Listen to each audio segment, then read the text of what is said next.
2 जुलाई 1944। आज रविवार का दिन तो कागज पत्र आदि देखने में ही समाप्त हो गया। शाम को सत्संग सरदार कृपाल सिंह ने किया। गुरु का ध्यान कर प्यारे, बिना इसके नहीं छूटना।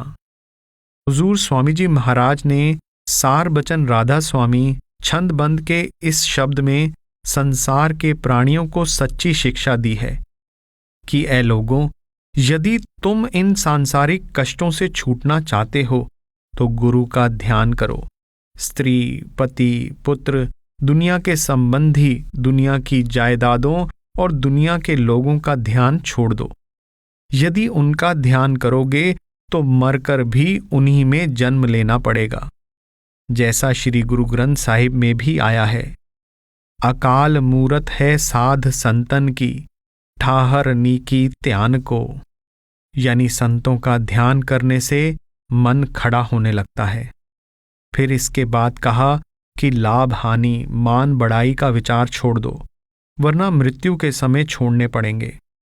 जो जो कर्म अच्छे या बुरे करोगे सबकी सजा भुगतनी पड़ेगी, जैसा गीता में आया है, नाहियते कर्म कल्प कोटि शतायरपि, कि कर्म करोड़ों युगों के बाद भी बिना भोगे नष्ट नहीं होते।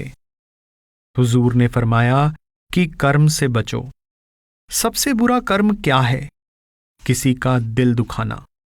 जैसे हाफिज शिराजी ने फरमाया है, मैं खुर ओ मुसहफ बसोज ओ आतिश अंदर काबाजन, साकिने बुत खाना बाश ओ मुर्दम अजारी मकुन। शराब पी, मुसल्ला जला दे, काबे में आग लगा दे, बुत खाने में चला जा, लेकिन किसी के दिल को ना दुखा। इसके बाद गुरु की शरण ले। यह मुक्ति प्राप्त करने का ढंग है। यह सब मतांतरों का निचोड़ है जो स्वामी जी महाराज ने इस छोटे से शब्द में भर दिया है। 5 जुलाई 1944। सुबह को 6:30 बजे कार में चलकर हुजूर जालंधर आए। वहां केवल 1-2 मिनट रुककर आदमपुर शाम 84 की संगत को दर्शन देते हुए 9 बजे से पहले होशियारपुर पहुंच गए। वहां से हरियाणा भुंगा के रास्ते ढोलबाहा 10 बजे आए। होशियारपुर से जो सड़क दसूहा को जाती है उसके बाईं ओर हरियाणा का पुराना कस्बा है। इस सड़क पर आम और शीशम के वृक्षों के अतिरिक्त अन्य कोई वृक्ष नजर नहीं आता है।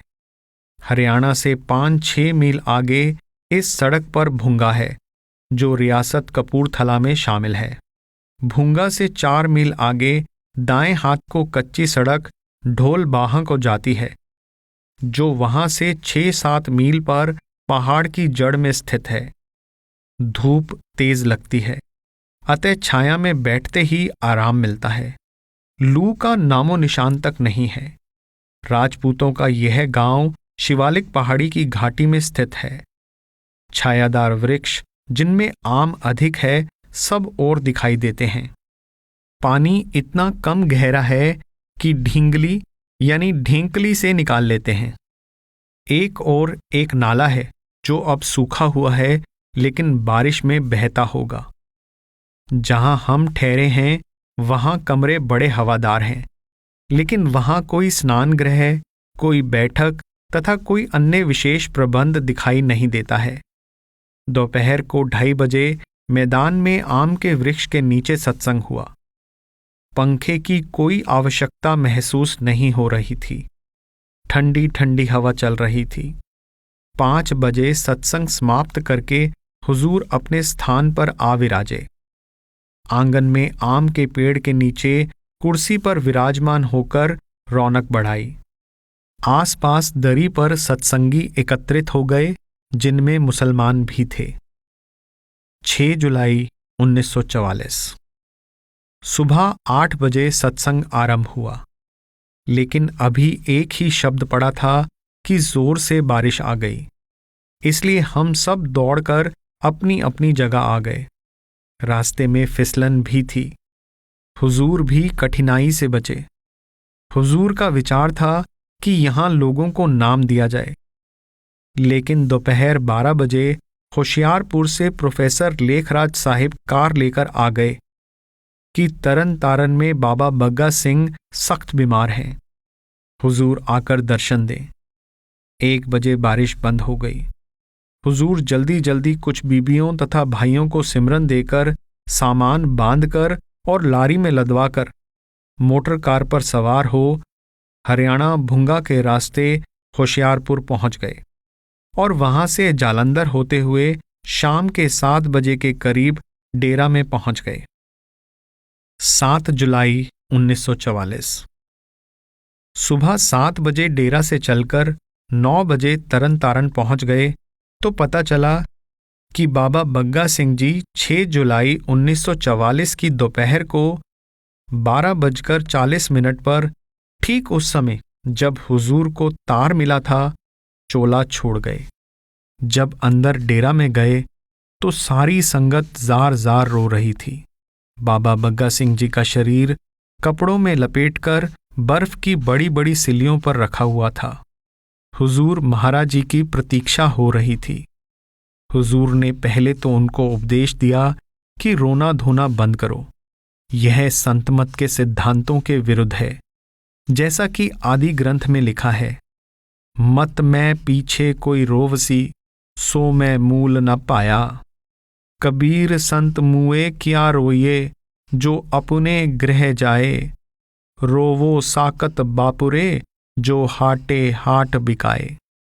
और इसके बाद उनको हुजूरी वाणी में से एक शब्द पढ़वाकर सत्संग सुनाया ताकि उनका ध्यान दूसरी ओर हो जाए। गुरु कहें खोल कर भाई, लग शब्द अनाहद जाई। इसके बाद सरदार देवा सिंह जी, जो बाबा बग्गा सिंह जी के परम सेवक हैं, ने विनती की कि बहुत सी संगत दोपहर के बाद 3 बजे की गाड़ी से आने वाली है, उसके बाद दाह संस्कार किया जाए। लेकिन हुजूर ने फरमाया कि सारी संगत, बीबियां, बच्चे 2 दिन से भूखे हैं, जल्दी संस्कार कर दिया जाए। सो उनके शरीर को स्वयं हुजूर ने एक स्नान गृह में अच्छी तरह स्नान करवाया। इसके बाद बाजे के साथ उनकी अर्थी को सत्संग घर के मैदान में ले जाकर, जहां वे सत्संग किया करते थे, 12 और 1 बजे के बीच दोपहर को संस्कार किया गया। कहा जाता है कि बाबा बग्गा सिंह हुक्म दे गए थे कि इसी मैदान में उनकी समाधि बना दी जाए। इसके बाद 2 बजे के करीब हुजूर ने उनके खास सेवकों, बीबियों तथा सरदार देवा सिंह को फरमाया कि दूध मंगवाओ और पियो, क्योंकि वे कई दिनों से भूखे थे और गिर पड़ रहे थे। अतएव हुजूर ने स्वयं अपने हाथों से कटोरी में दूध पिलाया। उसके बाद आज्ञा दी कि देखो अब जाकर लंगर जारी करो, जिससे सारी संगत खाना खाए। जो संगत बाहर से आए उसकी सेवा करो, सत्संग सुनाओ और धैर्य दो। इसके बाद हुजूर वहां से चलकर 4 बजे डेरा वापस आ गए। आकर हम सब ने भोजन किया। इसके बाद शाम को 6 बजे सत्संग हुआ। दूसरे दिन सुबह 7 बजे कालू दी बड़ को जाना था। कालू दी बड़ में निवास। 8 जुलाई 1944 सुबह 7:30 बजे पहाड़ के दौरे के लिए चले। जालंधर में आधा घंटा रुककर होशियारपुर आए। वहां प्रोफेसर साहिब के मकान पर 5 मिनट रुककर दोपहर के 1 बजे के करीब गगरेट चिंतपूर्णी के रास्ते कालू दी बड़ आ पहुंचे। चिंतपूर्णी तक सड़क अच्छी है, लेकिन इसके बाद 6-7 मील का टुकड़ा बहुत तंग, भयानक और पेचदार है। मोटर ड्राइवर होशियार और मोटर कार की ब्रेक मजबूत होनी चाहिए। यहां बहुत से सत्संगी स्त्री पुरुष उपस्थित थे। पहाड़ की खुदाई हो रही थी। बीबियां पत्थर इकट्ठे कर रही थी। केवल 2 कमरे निचली मंजिल पर और 2 कमरे ऊपरी मंजिल पर बन पाए, लेकिन किसी दरवाजे पर तख्ते नहीं लगे थे। बड़ी कठिनाई से 3 घंटे बाद हुजूर के निवास स्थान में दरवाजों और खिड़कियों पर लकड़ी के तख्ते जड़ दिए गए, क्योंकि बारिश के अंदर आने से सारे कपड़े भीग जाने का डर था। हमारा साथ वाला कमरा बिना तख्तों के था। निचले कमरे बारिश से बिल्कुल भीगे हुए थे, क्योंकि पिछली रात यहां बारिश हुई थी। सारी संगत निचले 2 कमरों में ठहरी हुई है। उन्हें हमारे आने का पता नहीं था, इसलिए दोपहर के 3 बजे सबने भोजन किया। हुजूर 1 घंटा आराम करके शाम के 5 बजे काम देखने चले गए। जो जीन की शक्ल की पहाड़ी खरीदी थी, उस पर महिंदड़ के बहुत से पौधे थे, जिनमें से गुजरना और जरीब को ले जाना कठिन था। जरीब यानी खेत नापने की जंजीर। अब वे साफ कर दिए गए हैं। क्योंकि पहाड़ी की चौड़ाई कम है, इसलिए पहाड़ी काटकर स्थान को चौड़ा किया जा रहा है, ताकि ऊपर कोठी बनाने या सत्संग करने के लिए काफी चौड़ा मैदान मिल सके। जब हम जंडियाला की नहर पर से तरन तारन जा रहे थे, तो हमने देखा कि नहर के दोनों किनारों पर जो शीशम आदि के वृक्ष खड़े थे, सब नहर की ओर झुके हुए थे। बजाय दूसरी ओर झुकने के, नहर की ओर ही उनकी टहनियां और पत्ते अधिक झुके हुए थे। यानी वृक्षों को भी यह आभास है कि उधर हमारे लालन पालन का सामान है, इसलिए उधर को झुको। जहां कहीं भी पालन पोषण तथा बढ़ने का साधन है, वहां वह रूह के बिना नहीं हो सकता। यह चेतन शक्ति है, जिसकी सहायता से प्रत्येक प्राणी, घास, पौधों से लेकर मनुष्य तक मिट्टी, पानी, अग्नि, हवा और आकाश में से अपने जीवित रहने के परमाणु पचाकर बढ़ता है। चेतन सत्ता ना होती तो इस सृष्टि में रौनक नहीं होती। न वृक्ष होते, न पशु पक्षी आदि, केवल समुद्र, पहाड़, जंगल होते। हुजूर ने फरमाया कि मृत्यु के बाद जब आत्मा शरीर से निकल जाती है, तो उस समय किसी महात्मा या किसी प्यारे और मित्र का फोटो लेना व्यर्थ है। शरीर में रौनक आत्मा की है। शरीर की महानता और कद्र आत्मा के कारण है। जैसे कि छांदोग्य उपनिषद में भी आया है, रूह के बिना शरीर मुर्दा हो जाता है, अतः उसका चित्र क्या लेना। 9 से 12 जुलाई 1944। सेवादार और सेवादारनियां खुदाई की सेवा करती रही। रविवार का सत्संग शाम के 4 बजे पहाड़ी पर हुआ। यह पहला सत्संग था और बहुत सारे लोगों को उसका पता ही नहीं था, परंतु फिर भी हजारों लोग उपस्थित थे। इन सादगी से भरे लोगों का प्रेम ही हुजूर महाराज जी को इन सुनसान पहाड़ों में खींच लाया है, वरना यहां ठहरने का क्या मनोरथ। ना कोई रौनक है, ना कोई वस्तु मिलती है। पानी 2 मील से गांव देहरा की बावली से आता है। लोग कठिनाई से घड़ा उठाकर लाते हैं। हाँ, यहां आम बहुत अधिक मात्रा में और ताजे मिलते हैं। रात को 2 टोकरियां मेरे पांव की तरफ और एक सिरहाने की तरफ पड़ी थी। अभी इमारत पूरी नहीं बनी है। ना बैठने की कोई जगह है, ना कोई वस्तु रखने की। सत्संग के 2 घंटे के बाद हुजूर उसी पहाड़ी पर घूमने गए जहां चोटी पर पत्थरों का चबूतरा बना हुआ है। यह पहाड़ी आसपास के सब पहाड़ों से ऊंची है। इसके बाद रात को बड़ी बारिश हुई और हवा चलती रही। आज सुबह हवा और बारिश का जोर है। दरवाजे बंद करके अंदर बैठे हैं। हुजूर यहां सत्संग तुलसी साहिब की वाणी में से करते हैं, क्योंकि यहां ब्राह्मणों की आबादी अधिक है और हिंदू धर्म का जोर है। पहले दिन तुलसी साहिब के दोहे पढ़े गए।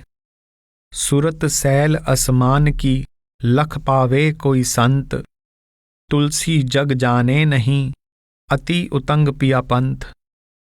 पढ़ पढ़ के सब जग मुआ, पंडित भया न कोय, 2.5 अक्षर प्रेम का, पढ़े सो पंडित होए। वे 2.5 अक्षर क्या हैं? उनको 10वें द्वार पर संत दिखाते हैं। एक को छोड़ना पड़ता है, एक को लेना पड़ता है।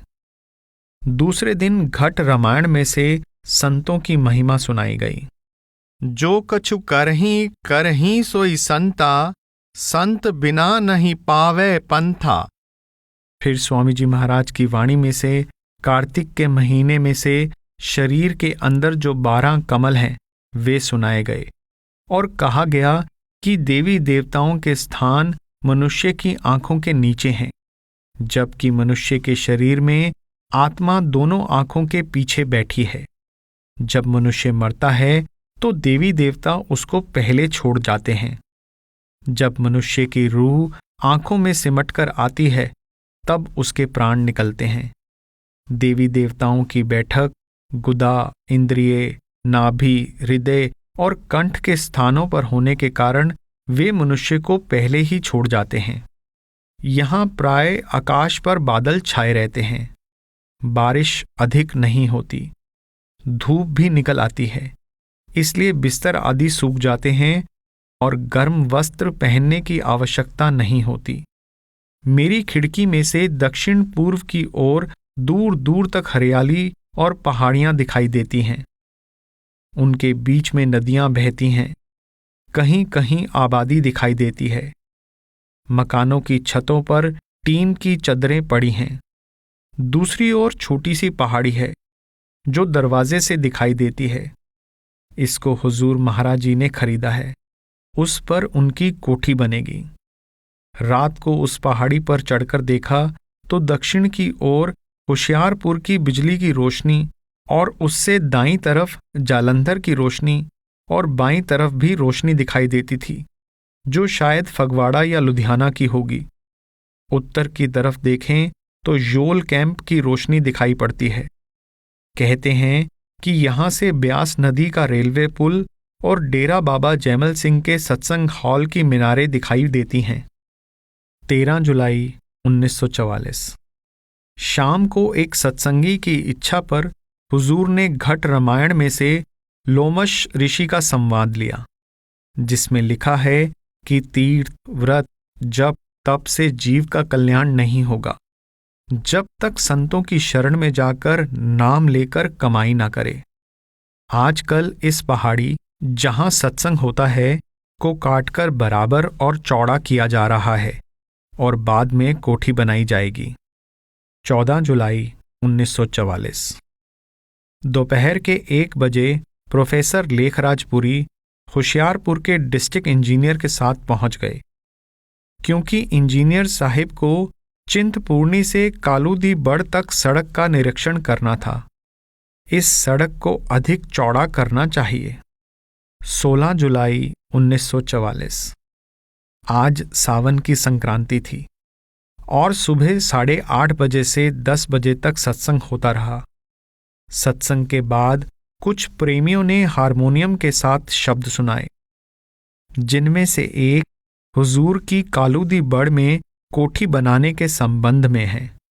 अर्ज आखिरी, सतगुरु आ बस तू नेड़े नेड़े, झगड़े मैं की दसां जेड़े मेरे तेरे, तेरे जिहा संत नाही, मेरे पापा दा अंत नाही, दसां मैं केड़े केड़े। मालूम होता है कि बाबा बग्गा सिंह के ज्योति जोत समाने पर यद्यपि बाबा जी भाई देवा सिंह को गद्दी पर बैठने का आदेश दे गए हैं और हजूर महाराज जी भी सरदार देवा सिंह को गद्दी का उत्तराधिकारी समझते हैं, फिर भी कुछ सत्संगी लोग गद्दी का लालच रखकर कह रहे हैं कि उनमें धारा आ गई है।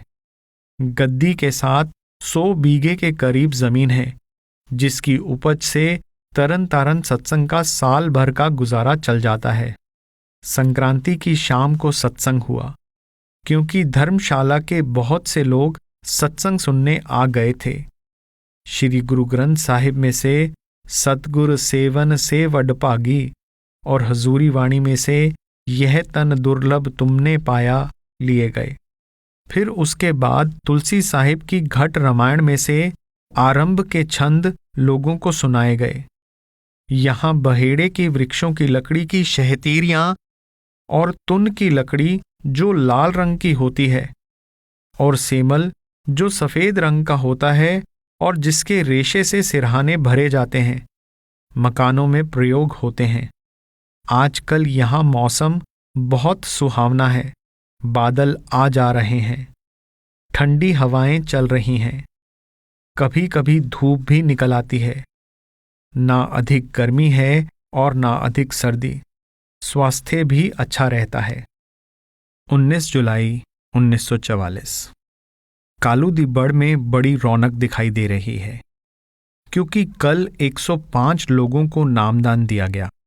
आज हुजूर ने 350 स्त्रियों और पुरुषों को नामदान दिया, इसलिए हजारों से भी अधिक सत्संगी स्त्री पुरुष यहाँ एकत्रित हैं। लोगों को पता था कि शाम को सत्संग होगा, इसलिए शाम के 6 बजे तक यहाँ इतनी जनता एकत्रित हो गई कि लोगों के बीच में से गुजरना कठिन हो गया। एक बड़ा भारी मेला सा प्रतीत होता था। 20 जुलाई 1944। सुबह से ही लोग कालूदीबड़ की ओर आना शुरू हो गए। इस सड़क पर आने वालों की काफी भीड़ थी। कई बार तो रास्ता नहीं मिलता था। यह भीड़ शाम के 3 बजे तक लगी रही। हुजूर सत्संग में तशरीफ ले गए। हुजूर ऊंची जगह तख्त पर विराजमान थे और नीचे मैं भी बैठा था। स्त्री पुरुषों का एक समुद्र सा प्रतीत होता था। रंग बिरंगी पगड़ियां ही पगड़ियां दिखाई देती थी या बीबियों के रंग बिरंगे दुपट्टे। सारे मैदान में लोग खचाखच भरे हुए थे। यह वह मैदान है जो बोहड़ से नीचे है और जहां हुजूर की कोठी बनेगी। इस मैदान के दोनों तरफ ढलान पर लोग खड़े थे और जो रास्ता कालूदीबड़ को पब्लिक रोड से आता है उस पर इतनी भीड़ थी कि बीच में से गुजर नहीं सकते थे। दूर दूर पहाड़ी गांवों और झोपड़ियों से स्त्री पुरुष और बच्चे आ रहे थे। एक बड़ा भारी मेला सा प्रतीत होता था, जैसे मेलों में होता है। इस सड़क पर और कालूदीबड़ की सड़क पर हलवाइयों और आम बेचने वालों की बहुत सी दुकानें सजी हुई थी। यह वही स्थान है जहां पहले जब हम दिसंबर 1943 में जगह देखने आए थे तो बिल्कुल सुनसान थी, और जिस जगह अब लोग सत्संग सुन रहे हैं, महिंदड़ के पौधे इतने ज्यादा थे कि बीच में से गुजरना कठिन था। हुजूर ने इन पौधों को साफ करवाकर निचली तह को कई फुट कटवाकर एक समतल मैदान सत्संग के लिए और बाद में कोठी के लिए बनवा लिया है। अब हम इस मैदान से नीचे रहते हैं। सत्संग में स्वामी जी महाराज के सार बचन राधा स्वामी छंदबंद में से जग में घोर अंधेरा भारी और श्री गुरु ग्रंथ साहिब में से इस गुफा में अखुट पंडारा लिए गए। दोनों में यह बताया गया है कि परमात्मा इंसान के अंदर रहता है और उसके मिलने का रास्ता भी अंदर है। बाहर किसी को ना मिला है और ना मिलेगा। बहिर्मुखी क्रियाएं सब व्यर्थ हैं। जब तक अंदर ना जाएं, जीव की आवागमन से मुक्ति संभव नहीं। अंदर जाने का रास्ता पूरा सद्गुरु ही बता सकता है, जो स्वयं अंदर गया हो। अभी श्री गुरु ग्रंथ साहिब के शब्द की व्याख्या समाप्त नहीं हुई थी कि बारिश शुरू हो गई। पहाड़ी स्त्रियां छतरी के बिना घर से कम ही निकलती हैं और पुरुषों के पास भी प्राय छतरियां होती हैं। सबने छतरियां तान ली। ऊपर से जहां मैं बैठा था, काले सफेद तंबुओं का एक जंगल सा प्रतीत होता था। लोगों ने विनती की कि सत्संग जारी रखा जाए, तो तुलसी साहिब की वाणी में से यह गजल, दिल का हुजरा साफ कर जाना के आने के लिए, पढ़ी गई। हुजूर ने उसकी व्याख्या की और फरमाया कि कुरान शरीफ में जो शाहरग की चर्चा है, उसका अर्थ गले की घुंडी नहीं, बल्कि शाहरग बाल जैसी एक बहुत बारीक रग है जो सद्गुरु अंदर अभ्यास में बताते हैं। उसमें से होकर ही रूहानी दुनिया में जा सकते हैं। उसके बाद तुलसीदास जी की रामचरितमानस में से अनसुया का सीता जी को पतिव्रत धर्म का जो उपदेश है वह सुनाया गया। उसके बाद दरबारी दास उडारू ने अपनी पंजाबी कविता हुजूर की सेवा में सुनाई। इसके बाद 2 सत्संगियों ने एक भजन गाया। ਲੱਖਾਂ ਸ਼ਕਲਾਂ ਤਕੀਆਂ ਅੱਖੀਆਂ ਨੇ, ਕੋਈ ਨਜ਼ਰ ਮੇਰੀ ਵਿੱਚ ਖੁੱਭਦੀ ਨਹੀਂ। ਐ ਸਾਵਨ ਦੀਨ ਦਿਆਲ मेरे, तेरा नाम लिया बेड़ी डूबती नहीं। हुजूर ने फरमाया कि अभी 1 वर्ष बाद कालू दी बड़ का नया नाम रखा जाएगा। इस प्रदेश में बहुत से महंत हैं। यहाँ से 1.5 मील पर धर्मसाल में जो ब्राह्मणों का गांव है, महंत लक्ष्मीधर की गद्दी है। इस प्रदेश में अधिकतर आबादी ब्राह्मणों की है जो सनातन धर्म के विचारों को मानते हैं। कुछ महंत श्री गुरु ग्रंथ साहिब को भी मानते हैं। हुजूर का विचार है कि हुजूर के साथ ये सब लोग प्रेम प्यार से भाइयों की तरह मिले जुले। इस विचार को ध्यान में रखकर हुजूर ने अपने जन्मदिन के अवसर पर महंत साहिब को बुलाने के लिए कई सभ्य व्यक्ति भेजे, परंतु दुर्भाग्यवश आज सूर्य ग्रहण का दिन है। महंत साहिब को ग्रहण की समाप्ति पर भोजन करना था, इसलिए वह तशरीफ नहीं ला सके। उनके छोटे भाई बधाई देने के लिए तशरीफ लाए और बड़े प्रेम के साथ हुजूर से मिले। हुजूर ने कल कुछ मुसलमान तेलियों को नामदान दिया जो धर्मसाल के तेलियों के संबंधी थे, लेकिन वहां के निवासी नहीं थे। धर्मसाल के तेलियों ने 1-2 मौलवी इकट्ठे किए ताकि उन लोगों पर जिन्होंने हुजूर से सूरत शब्द योग यानी सुल्तानुल अज़कार का रास्ता जान लिया था, आरोप लगाकर अपने धर्म से अलग करने का फतवा दे दिया जाए। उन मौलवी लोगों ने हुजूर को एक संदेश लिखकर भेजा कि आज अरबी फारसी के विद्वान धर्मसाल में इकट्ठे होंगे, आप विचार विमर्श के लिए तशरीफ लाएं। हुजूर फकीर हैं और अभ्यासी हैं। स्वामी जी महाराज ने कहा है कि रूबरू आ मिलाने बातिन फहम, आलिमा इल्मे ज़ाहिरी जाहिल। अंतर्मुख अभ्यासी और अनुभवी पुरुषों के सामने विद्वान और बहिर्मुखी ज्ञानी मूर्ख हैं। विद्वान लोग परमात्मा के दरबार के पहरेदार होने का दावा करते हैं। वे कहते हैं कि जो कोई परमात्मा के दरबार में जाएगा उनके पहरे में से होकर जाएगा। जो उनमें से होकर नहीं गया और वह परमात्मा से मिलने का दावा करे तो उसका दावा झूठा है। उनको यह पता ही नहीं है कि परमात्मा के चाहने वाले एक दूसरे रास्ते से परमात्मा के पास पहुंच जाते हैं, जिसकी आम लोगों को खबर भी नहीं। जैसे मौलाना रूम ने फरमाया है, अकल गोयद शश हदस्त ओ हेच बेरू रहानीस्त, इश्क गोयद हस्त रहा और राफ्ता अम मन बारहा। अर्थात बुद्धि कहती है कि इसके सिवाय और कोई रास्ता नहीं है। प्रेम कहता है कि रास्ता है और मैं कई बार उस रास्ते पर गया हूं। हुजूर ने उनको जवाब दिया कि आज जोड़ मेल है, उनको फुर्सत नहीं है और ना ही वे बहस पसंद करते हैं, ना आम जलसे में जाते हैं, इसलिए क्षमा चाहते हैं। इस समय शाम के 6 बजे हैं जब मैं यह लिख रहा हूं। मेरे कमरे की खिड़की में से लोगों की भीड़ पब्लिक रोड पर वापस जाती दिखाई दे रही है। 21 जुलाई 1944। होशियारपुर के डिप्टी कमिश्नर के आदेश अनुसार जो सड़क चिंतपूर्णी से कालूदी बड़ को जाती है उसकी मरम्मत आरंभ हो गई। कई स्थानों पर सड़क केवल 8 फुट चौड़ी थी, जबकि कागजों में 5 करम लिखी हुई है। करीब 50-60 मजदूर पहाड़ियां काट काट कर सड़क की चौड़ाई ठीक कर रहे हैं और सड़क को भी मिट्टी और पत्थर बिछाकर बराबर कर रहे हैं। यह कार्य कई दिन तक होते रहने की संभावना है। 21 जुलाई को शाम के सत्संग में कबीर साहिब का शब्द कर नैनो दीदार महल में प्यारा है लिया गया। बहुत से ब्राह्मण लोग उपस्थित थे, सबने प्रेम से सुना। 22 जुलाई 1944। सरदार भगत सिंह एडवोकेट जालंधर से अपनी कार में तशरीफ लाए। जालंधर से 4 बजे के बाद चलकर सुबह 8-9 बजे के करीब यहां पहुंच गए। शाम के 5 बजे वापस चले गए।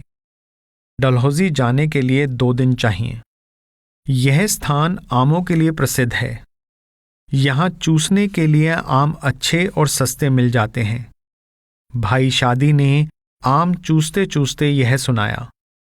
तरन तारन दियां मुनारियां, सिरों पतलियां ते पैरों भारियां, तू मस्सियां ते सारा जहान तारिया, मैनू भी अंबां विच वाड़िया, मैं भी नहीं बोरा किसे नाल दे नू दिखा लिया।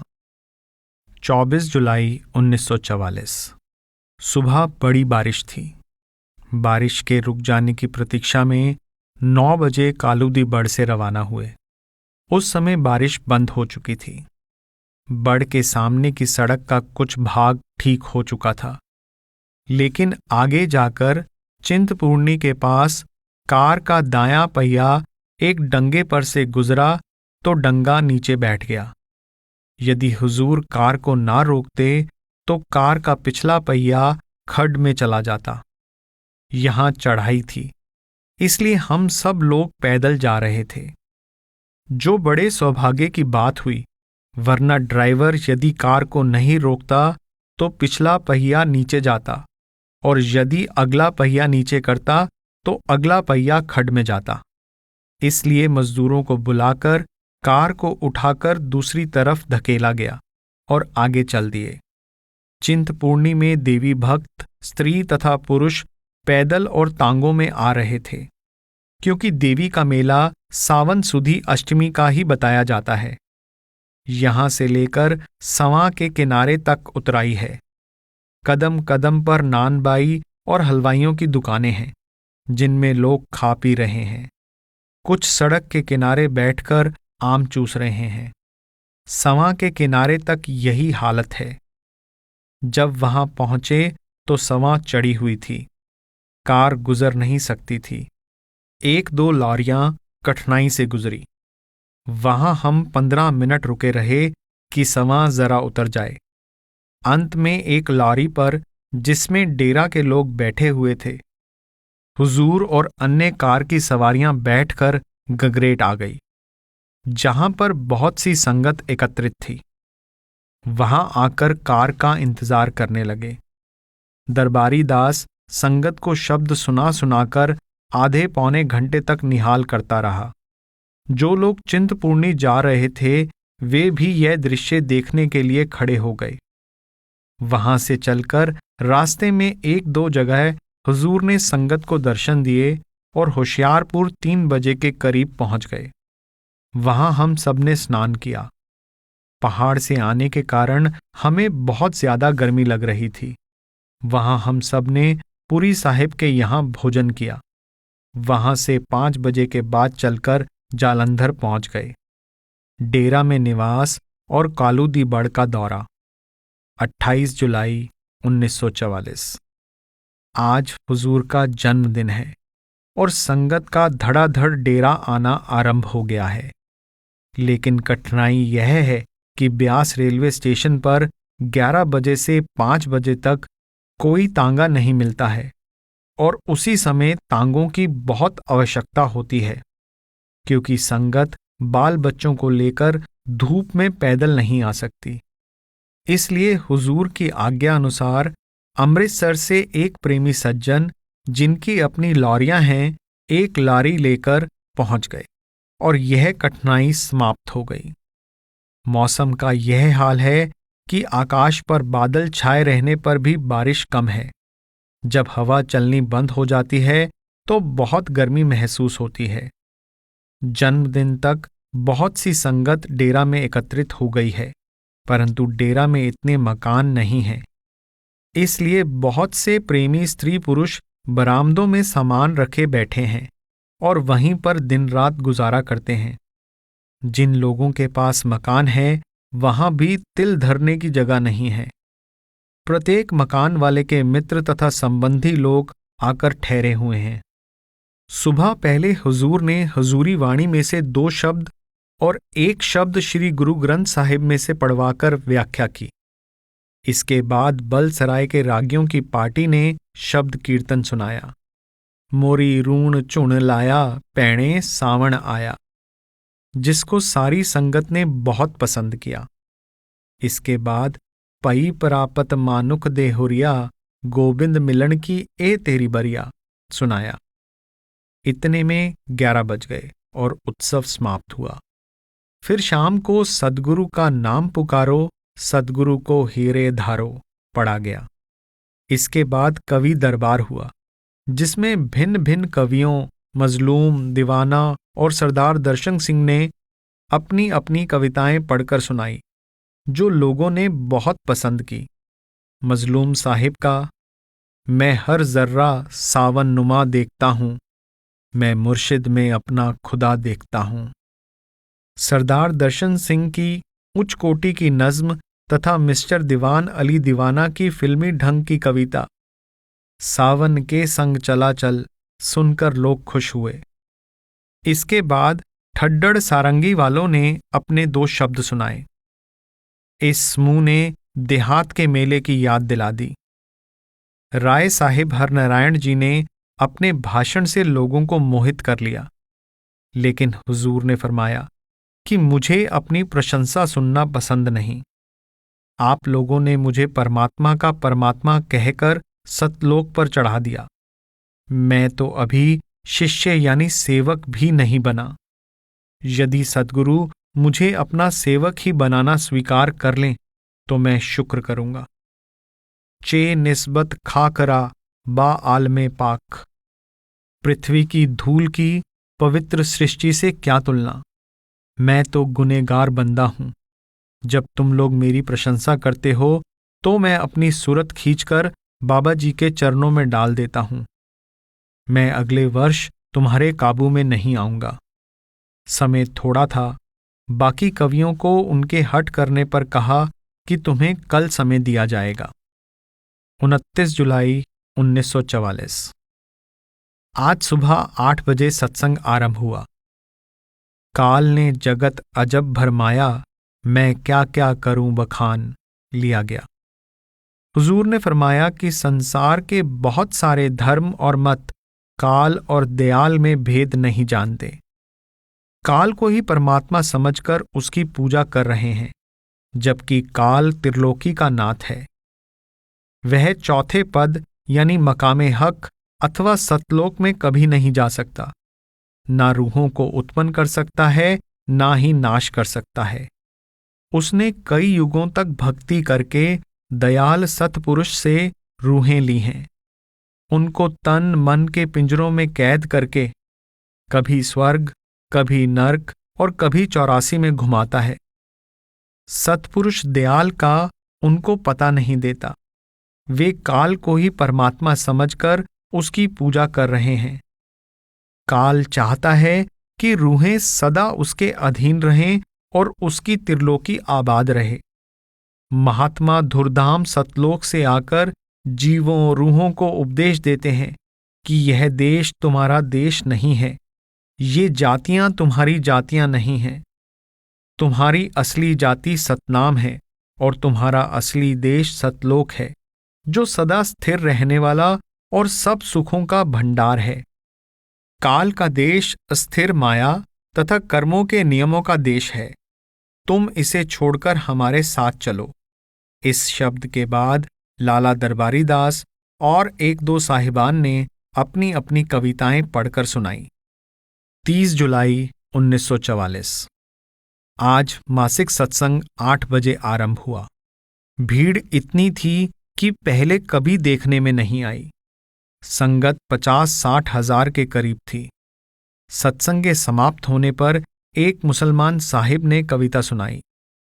सूरते हक राखवाही, सूरते मुर्शिद बबी।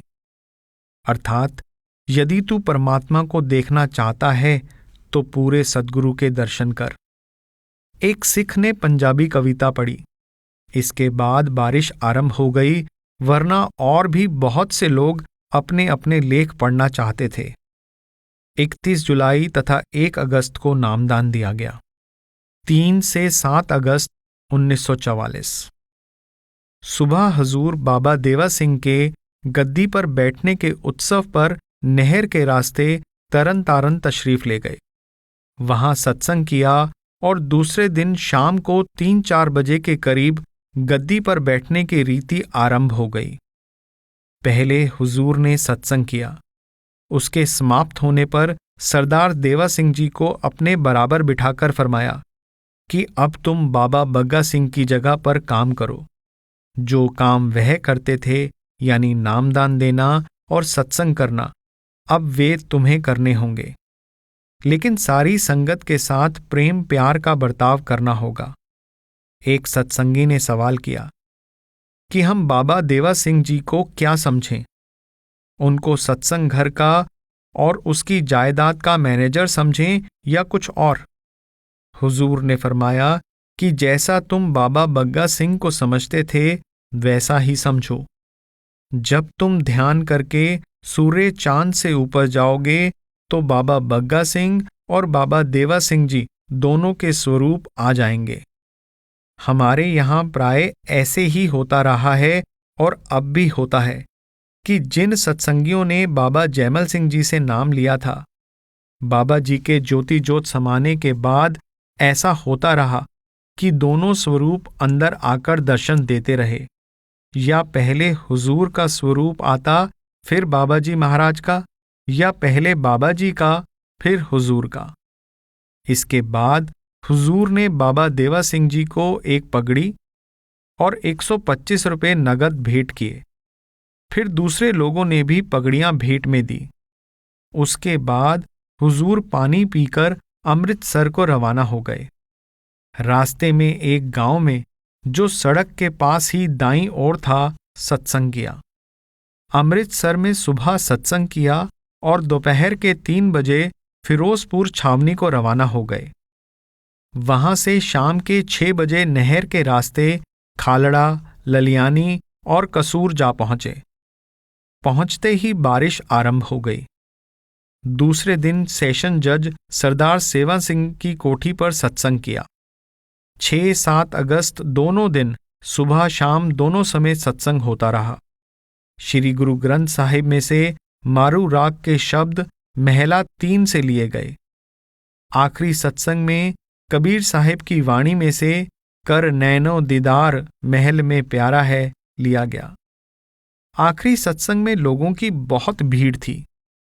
जैसे जैसे लोगों को हुजूर के आने का समाचार मिलता गया, उपस्थित जनों की संख्या में वृद्धि होती रही। चौधरी साधुराम, पुलिस सुपरिटेंडेंट फिरोजपुर वाले, अपने बाल बच्चों के साथ पधारे। वह पहले से ही हुजूर के सेवक थे। Civil surgeon doctor Raj Singh साहेब और उनके बाल बच्चे, IMS colonel Chandani, magistrate Thakur Arjun Singh साहेब, एडिशनल सब जज लाला पुरुषोत्तम लाल साहेब और दूसरे साहिबान शामिल हुए। 8 से 10 अगस्त 1944 आज करीब 150 स्त्री पुरुषों को नामदान दिया गया। कहते हैं कि कई स्त्रियों का ध्यान उसी समय लग गया। उनको अंदर प्रकाश और आवाज सुनाई देने लगी। 9 अगस्त को सुबह हुजूर रवाना हुए, लेकिन रास्ते में रिसालदार मेजर खुशहाल सिंह ने हुजूर को आर्मर टैंक दिखाई।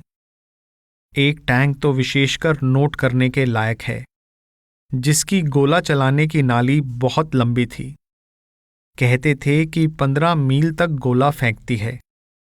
इस टैंक के अंदर 4 व्यक्तियों की जगह है। ड्राइवर का सिर ही बाहर निकलता है। वह भी खतरे के समय अंदर कर सकते हैं। दूसरा व्यक्ति दूरबीन लगाकर देखता रहता है। एक कमांडर होता है और एक निशानेबाज। इस नाली को जिस और चाहें घुमा सकते हैं। और टैंक के आगे एक बहुत बड़ा लोहे का मोटा तख्ता लगा रखा है, जिस पर यदि गोली लगे तो गोली अंदर नहीं जा सकती, बाहर ही गेंद की तरह उछलकर रह जाती है। उसके बाद हुजूर ललियानी में आकर सड़क के साथ वाले स्कूल में 1 घंटा सत्संग देकर खालड़े की तरफ नहर की पटरी के साथ साथ रवाना हुए। नहर के महकमे के अफसर लाला अर्जुन दास साहेब यहां अपने बाल बच्चों के साथ हुजूर से कार में ही मिले। ललियानी से एक पक्की सड़क लाहौर को जाती है। ललियानी से 2 मील परे बहुत चौड़ी नहर है, जिसके साथ 15-16 मील पर खालड़ा है। ललियानी और खालड़ा का पानी खारा है, इसलिए उस क्षेत्र को खारा माझा बोलते हैं। लेकिन अब नहर के कारण मीठे कुएं भी हो गए हैं। नहर के किनारे से दाएं हाथ को खालड़ा का नया बाजार और मंडी है। लोग स्वस्थ, लंबे, बलवान और खुशहाल दिखाई दिए, लेकिन सत्संग से बेखबर और धार्मिक पक्षपात में फंसे हुए हैं। फिर भी खालड़ा सत्संग घर के बाहर मैदान में जहां सत्संग हुआ काफी भीड़ थी। यहां और ललियानी में लाउड स्पीकरों का प्रबंध था। वहां भी मारू राग का एक शब्द सुनाकर हुजूर खालड़ा नहर के डाक बंगले से पानी पीकर अमृतसर शाम के 3 बजे पहुंच गए और वहां भी एक सत्संग देकर शाम के 8 बजे के करीब डेरा वापस आ गए। लगभग उसी समय तरन तारण वाले बाबा देवा सिंह जी अपनी कार में कुछ सत्संगियों के साथ बाबा बग्गा सिंह जी के फूल ब्यास नदी में जल प्रवाह करने के लिए आ पहुंचे। यद्यपि कुछ सत्संगियों का विचार था कि तरन तारण सत्संग घर के मैदान में बाबा जी की समाधि बनाई जाए, लेकिन हजूर महाराज जी ने गद्दी पर बैठने की रस्म के समय उनको इस बात से मना करके फरमाया कि यह संत मत के सिद्धांतों के विरुद्ध है। सिखों के 10 गुरु साहिबान में से किसी की समाधि नहीं बनाई गई। यह बुत परस्ती तथा कब्र परस्ती को बढ़ावा देना है। इसलिए कल 10 अगस्त को ये फूल हुजूर ने स्वयं तशरीफ ले जाकर परवाह कराए। उसके बाद सत्संग किया गया। दोपहर को सारी पार्टी खाना खाने के बाद चली गई। 13 से 15 अगस्त 1944 रविवार के दिन हुजूर सुबह 8 बजे के करीब डेरा से कार में कालूदी बड़ को चल दिए। वहां उन्हें सड़क ठीक करवाने का निरीक्षण करना था। रास्ते में जगह जगह जैसे आदमपुर, मदारपुर, माणको, शाम 84, होशियारपुर में संगत एकत्रित थी। होशियारपुर में प्रोफेसर साहिब के मकान पर हम लोगों ने पानी पिया। वहां जिला इंजीनियर साहिब से मिलकर गगरेट की ओर रवाना हुए। रास्ते में मियाँ खेल, मंगूवाल और गगरेट में भी संगत इकट्ठी थी। भरवाई में हुजूर सरकारी बंगले में देहाती बैंक के असिस्टेंट रजिस्ट्रार सरदार इंदर सिंह साहिब से मिलने गए। वहां जाते ही मूसलाधार बारिश होने लगी और करीब 1 घंटा होती रही।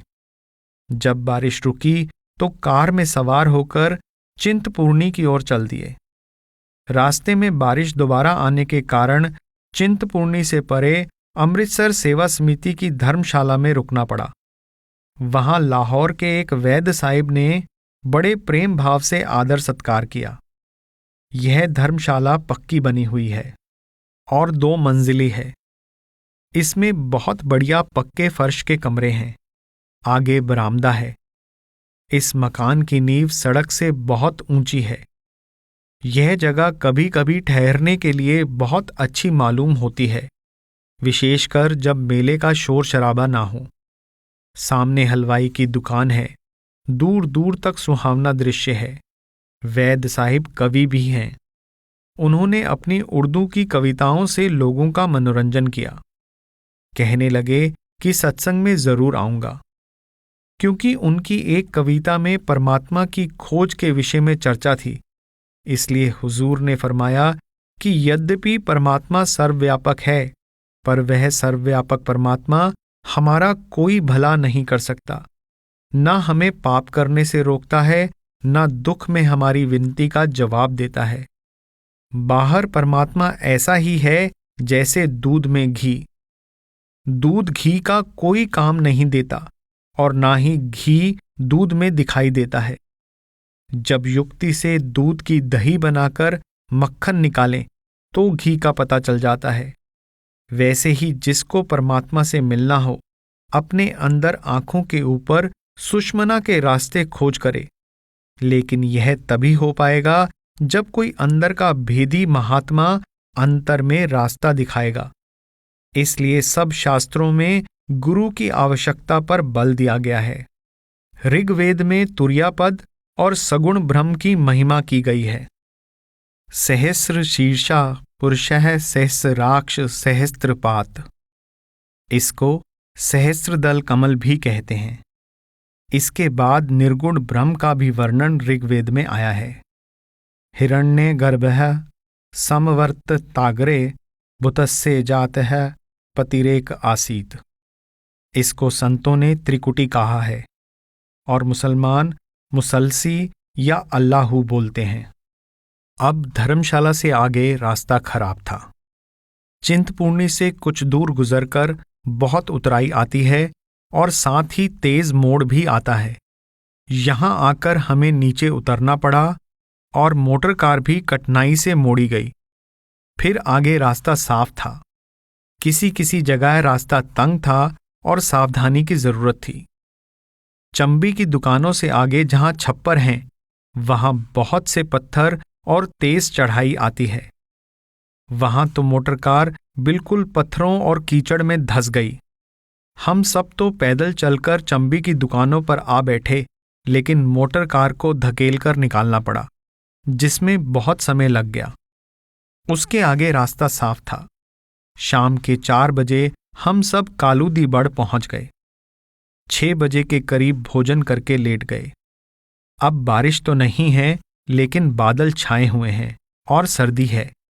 गर्म रुईदार तुलाई ओढ़कर बड़ा आनंद आया। आजकल कालूदीबड़ में मौसम सुहावना है। थोड़ी बहुत बारिश रोज होती है। जब धूप निकलती है तो भादों की मैदानी धूप की तरह बहुत तेज होती है, जिसमें चलने में पसीना आ जाता है। लेकिन जब धूप ना हो और हवा बंद हो तो भी मैदान की तरह उमस, यहाँ जिसे हुसड़ कहते हैं, नहीं होती है। स्वास्थ्य के लिए यह स्थान बहुत अच्छा है। आजकल जिस ओर दृष्टि डालो, हरियाली ही हरियाली दिखाई देती है। सब पहाड़ियां और घाटियां हरी दिखाई देती हैं। इससे आगे दक्षिण पश्चिम में सवां की रेत दिखाई देती है। सवां से आगे भी गगरेट की हरी पहाड़ियां दिखाई देती हैं। आज शाम को कई लोगों ने कहा कि उनको ब्यास नदी का रेलवे पुल दिखाई दे रहा है। कोई कहता था कि डेरे के सत्संग हॉल की मीनारें दिखाई देती हैं, मगर मुझे दिखाई नहीं दी। वैसे भी मेरी नज़र कमज़ोर है, लेकिन शायद वे दिव्य दृष्टि से देख रहे हों। लेकिन उनके विरोधी यह कहेंगे कि यह केवल भ्रम है। आज 15 अगस्त को सरदार इंदर सिंह साहिब, जो देहाती बैंकों के असिस्टेंट रजिस्ट्रार हैं, हुजूर के दर्शन के लिए अपने परिवार सहित पधारे। शाम को श्री गुरु ग्रंथ साहिब में से शब्द सुनाया गया। मारू राग नेहचल एक सदा सच सोई, पूरे गुरते सोजी होई। फिर इस गुफा में अखुट भंडारा, तिस विच वसै हर अलख अपारा लिया गया। उसके बाद शाम के 6 बजे वे सब मोटर कार से भरवाई तशरीफ ले गए। 20 अगस्त 1944। आज रविवार को एडवोकेट सरदार भगत सिंह अपनी कार में जालंधर से तशरीफ लाए और शाम के 5 बजे वापस चले गए। रविवार के दिन महंतों की धर्मशाला में 2 बजे दोपहर महंत साहिब का सनातन धर्म का सत्संग हुआ करता है। इसमें आसपास के स्त्री पुरुष सैकड़ों की संख्या में आ जाते हैं। वहां भागवत पुराण और दूसरी धार्मिक हिंदू पुस्तकों की कथा होती है, परंतु मैंने स्वयं जाकर नहीं देखा। कल शाम को यहां भी उपस्थिति बहुत थी।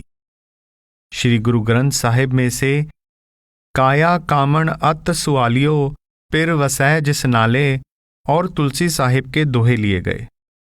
सत्संग के बाद हमारे कमरे के पश्चिम की ओर जो डंगा हमारी जमीन और दूसरी खेती की जमीन के बीच में बन रहा है, हुजूर उसको बनवाते रहे, कहीं बाहर सैर के लिए नहीं गए। 21 अगस्त 1944। शाम को कबीर साहिब की शब्दावली में से महरम होए सो जाने साधो ऐसा देश हमारा और साधो ऐसा धुंध अंधियारा लिए गए। इसके बाद कबीर साहिब की वाणी में से सुमिरन का अंग लिया गया।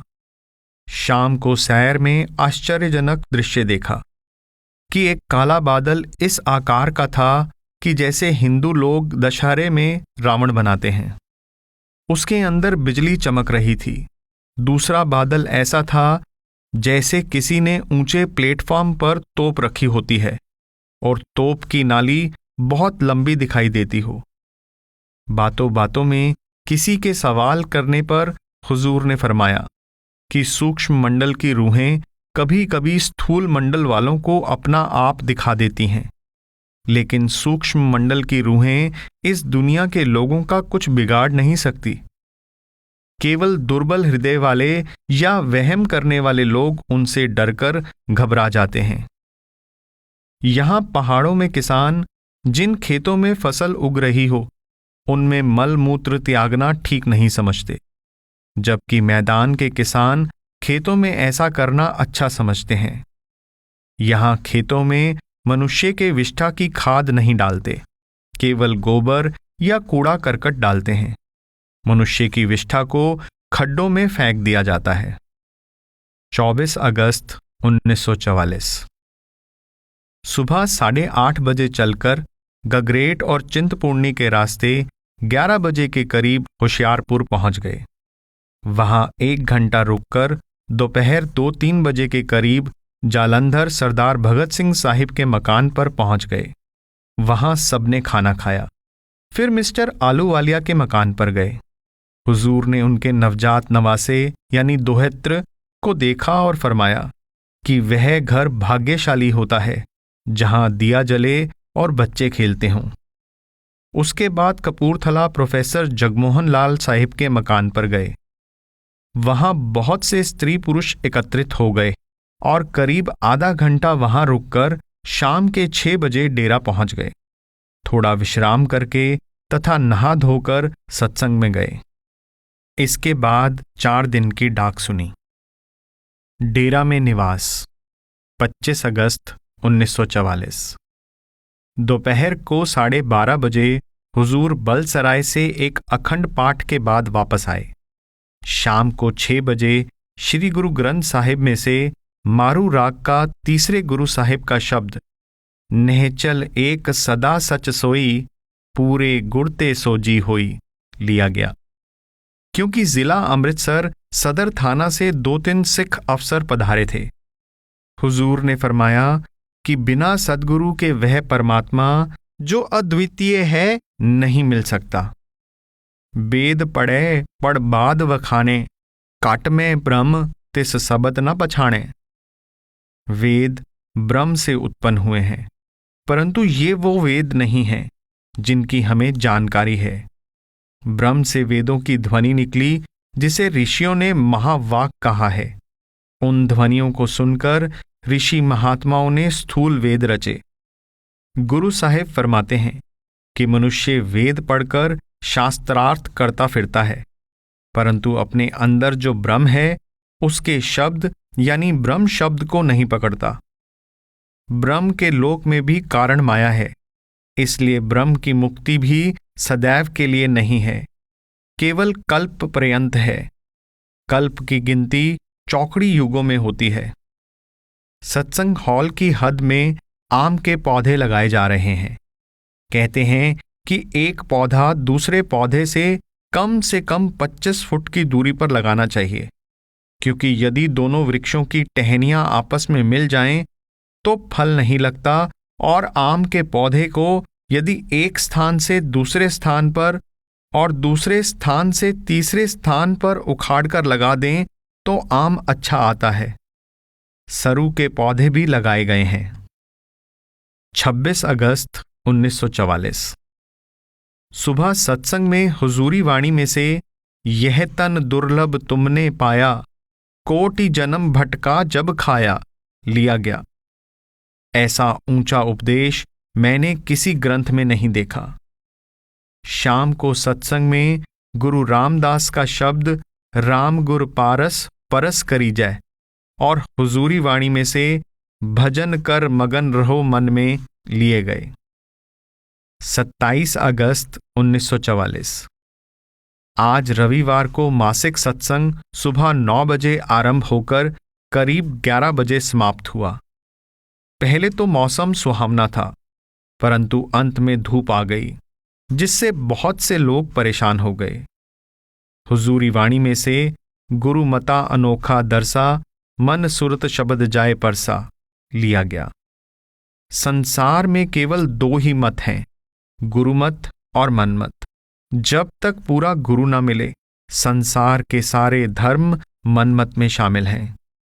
पूरा गुरु किसी जाति पांति या धर्म का कैदी नहीं। जो महात्मा सतलोक या धुरधाम पहुंच जाए, वही पूरा गुरु है, चाहे वह हिंदू हो या मुसलमान, सिख हो या ईसाई। उससे शिक्षा लेकर अभ्यास करना गुरुमत है, बाकी सब मनमत और धोखा है।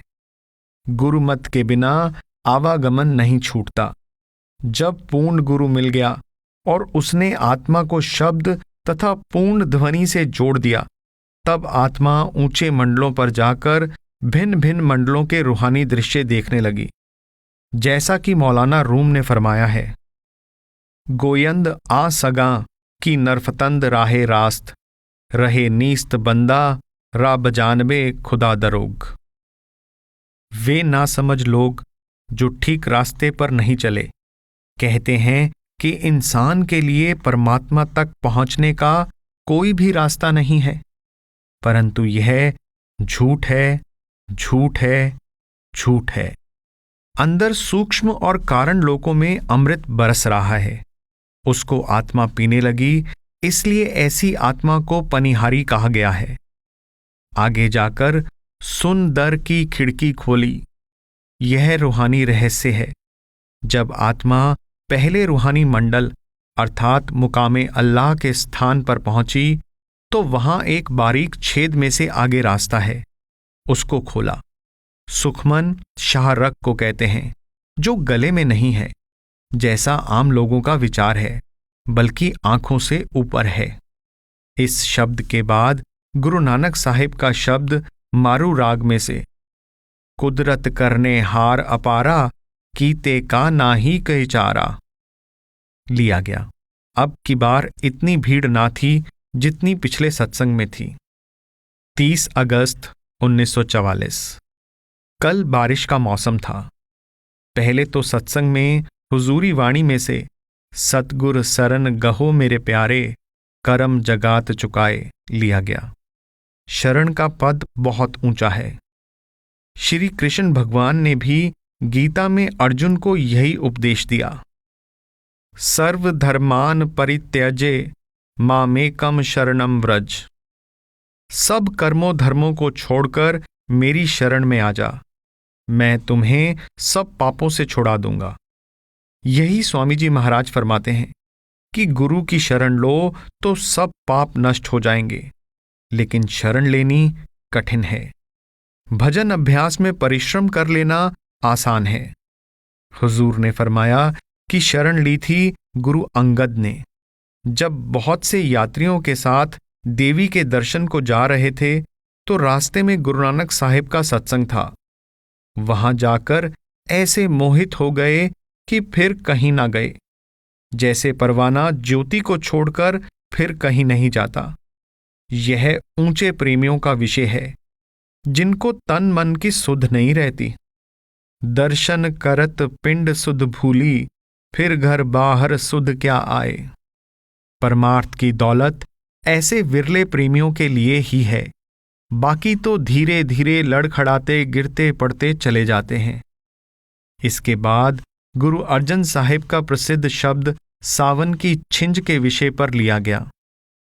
5 शरीकों से मतलब 5 विकारों से है। उससे आगे 5 ज्ञानेंद्रियों का वर्णन है। गुरु साहिब का तात्पर्य है कि जैसे संसार में छिंज अर्थात पहलवानों का दंगल होता है, वैसे ही हर व्यक्ति के अंदर दैवी संप्रदाय यानी शील, संतोष, विवेक आदि की काम, क्रोध, मोह आदि के विकारों से नोक झोंक हो रही है। सावन से अभिप्राय मनुष्य जन्म से है कि मुझे मनुष्य जन्म मिला। मैंने 5 शत्रुओं को जीत लिया और मैंने ऊंची पदवी प्राप्त कर ली। मेरी शरीर रूपी नगरी में दैवी संप्रदाय की गुण रूपी प्रजा आराम से रहने लगी। वुट्ठा कोग गिराव जियो, यानी गांव गहरी नींद की तरह आराम से रहने लगा। जैसे पंजाबी में कहते हैं, बड़ी कूक नींद आई है। जैसे दंगल में ढोल आदि बजते हैं, उसी प्रकार मनुष्य के अंदर घंटे शंख आदि बज रहे हैं। 31 अगस्त 1944। सुबह हुजूर अमृतसर के अकाली लीडर मास्टर तारा सिंह से मिलने गए। मास्टर जी मिशनरी कॉलेज में रहते हैं, जो खालसा कॉलेज से पहले आता है। बातचीत से सज्जन पुरुष प्रतीत होते हैं। कहने लगे कि सिख पंथ में जो पार्टियां हैं, वे तो मुसीबत के डर से ही आपस में एका करेंगी। उनमें मतभेद हो तो कोई बुरा नहीं, मतभेद तो रहना चाहिए, लेकिन राजनीतिक दृष्टि से सब एक हो जाने चाहिए। मास्टर जी स्वयं तो निस्वार्थ जाति भक्त प्रतीत होते हैं। उनके विचार नेक हैं। जाति की सेवा बिना किसी पुरस्कार के करना चाहते हैं। उनका स्वास्थ्य बहुत अच्छा है। भगवान करे उनको देश और जाति की सेवा करने के लिए बहुत से अवसर मिलें।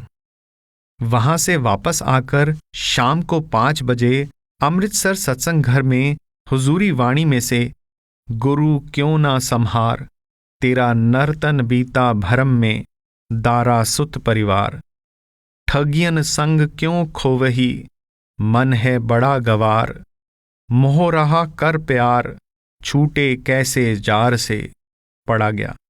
इससे ऊंची शिक्षा मैंने नहीं देखी। मनुष्य को मन ने ही परमात्मा से दूर कर रखा है। उसने प्यार से मनुष्य को वश में कर रखा है, प्यार से स्वादों में फंसाता है। बिना पूर्ण गुरु के इसके भ्रमों से बचना संभव नहीं। गुरु साहिब फरमाते हैं कि जो मन कहे उसके विरुद्ध करो। इस प्रकार करना बड़ा कठिन है। जिसने यह कर लिया वह दुनिया से बाजी जीत गया।